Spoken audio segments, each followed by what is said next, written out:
So, oh, I don't like my hair and makeup. No, darling, no. You have to be moldable. You have to fit. I'm like, no, I said, he's the sweetest person ever. He's so nice. No, it's not But sweet. it's just, as soon as I walked in set, the director saw me. And he asked the assistant director who was giving me a hard time. He's like, she's the girl you're talking about. And she's like, yeah.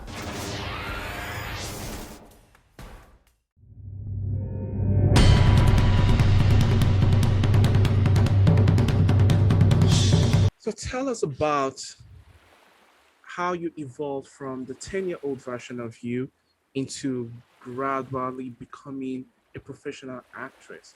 What has your process of becoming a professional actress? What has the process been like for you so far? So when I came to America, I didn't have the money. So I went and I observed while everybody was busy about the food and stuff. I started off with background acting. And it's so funny though. Every time I would be on set, I would always be upgraded. Like always. Like they would either put me next to the main actor or they would just like upgrade me. And I had no idea like why. And I remember when I was on the set of Bull, the director, and I was a non-union, he even offered me a role. Like I did one of the scenes for him, and he put me in like the front line, and then he offered me a role as a babysitter. But when I showed up, he said, this is the exact words he used. He said, I don't want you to outshine the main actor because we want someone ethnic, but we don't want someone looking very glamorous. I was like, okay, well, that's like a compliment, but I would have wanted the role. So I didn't beg that role, but he said Crazy that, though. yeah, I went in, I did the audition and everything. I met the director face to face. That was my first, like from a non-union, just like about to be upgraded. The second one was for, I think it was one of, I forgot his actor's name, but it was for to play a military personnel. They liked my physical appearance, and the thing is, I missed out on that because I didn't answer the phone. It's almost like God is putting me in the right direction. And then it wasn't until in Connecticut where I left home early, and then I was 1 hour late because there was a truck on fire, like legit. And I'm like, wow, why is it happening today? I arrived 1 hour late on set, and I was like, okay, they're gonna fire me. They're gonna send me home. It was a period piece, so they have to change your hair. You have a certain makeup. So it was a period piece. The assistant director was all over me, and she was so mad. She's like, your hairs are done, this and that. And every other person was giving me instructions. And I was just like listening to everybody, trying to comprehend and like kind of get things out. And it so happened because I was rushing up and down. I walked in a major scene where the lady had a cut leg because it's a medical drama. I walked in a major scene because I was supposed to go upstairs, and I didn't know they were already filming.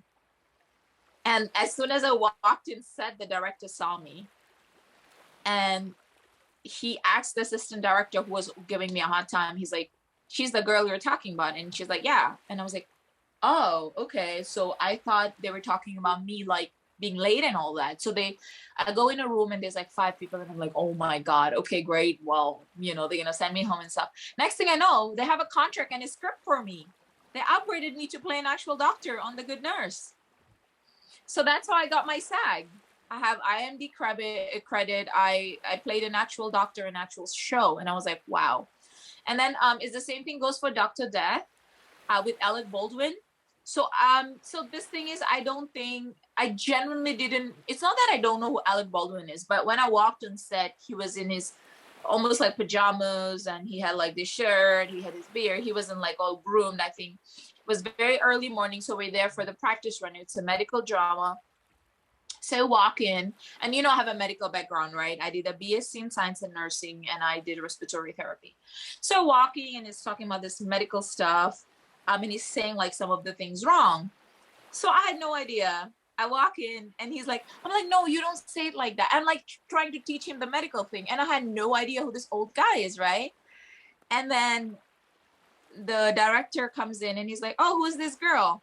and then the person is like, oh, she's one of the special features, and they're like, oh, okay, we're gonna make her part of Anderson's team. Anderson is Alec Baldwin's team. And they're like, oh, we'll make her part of Anderson's team, and every time Anderson's team goes into surgery, she's going to be his lead surgical nurse. So I'll work for like the entire show as a Henderson's lead nurse. So I work with Alec Baldwin like side by side, like every day for I think I think 6 or 7 times. No, 6. No, yeah, 6 times we went. I worked in the scene on all his surgical scenes. So I was there like right next to him with him.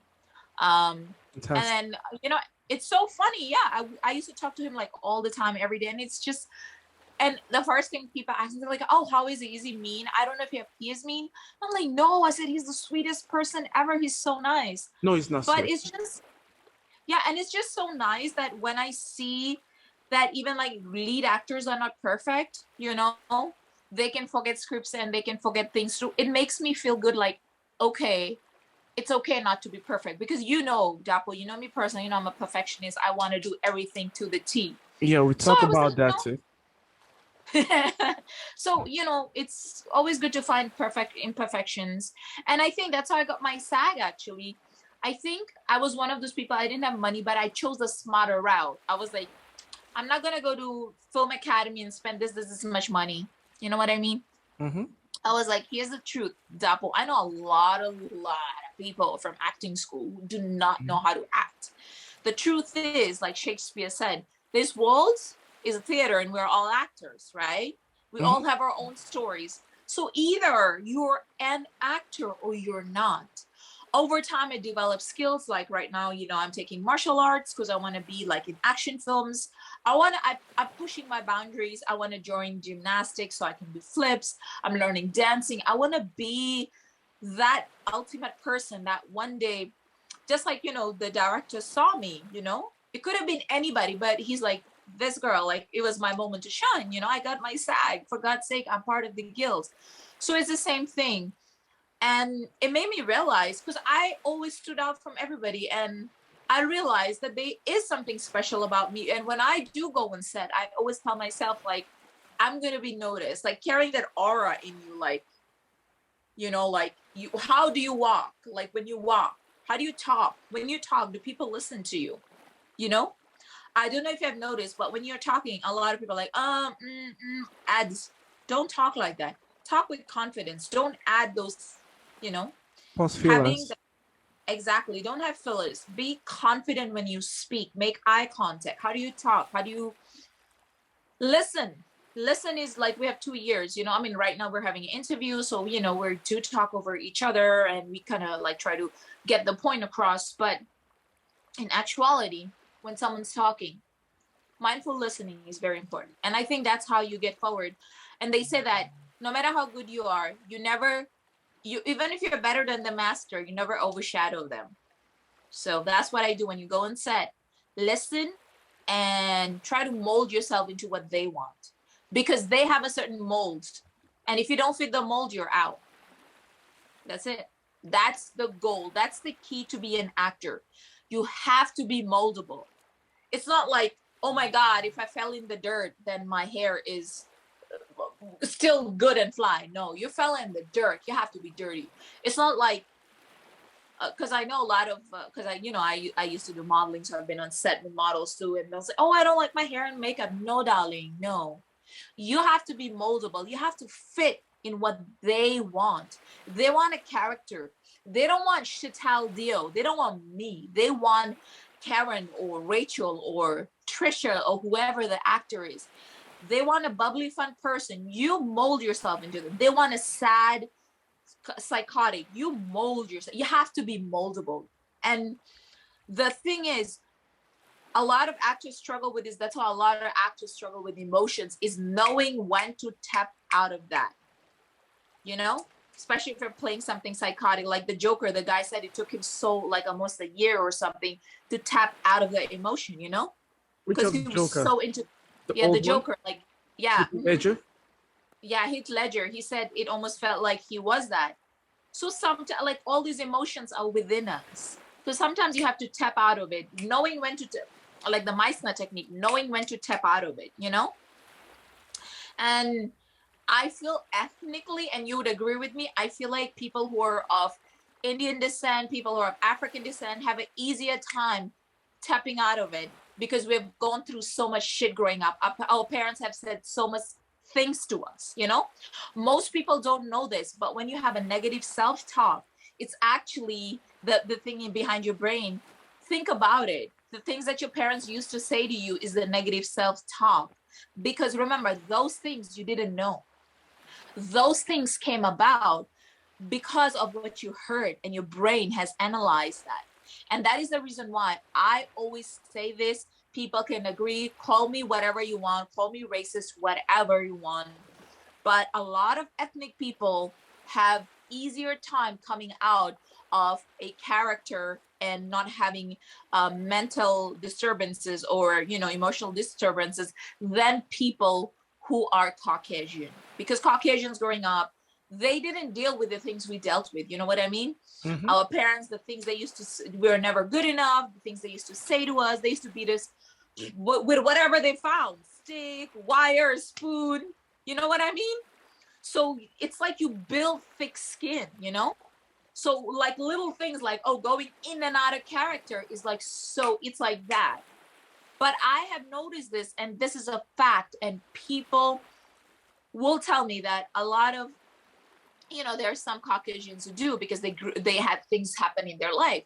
But people who have not gone through trauma, people who have not gone through damage, people who have not gone through stress, they are the people who struggle with going in and out of character because they're not able to bounce back from it. The reason with us is growing up as a child, we have been bouncing all our lives, you know, bouncing back through feelings, emotions, in and out.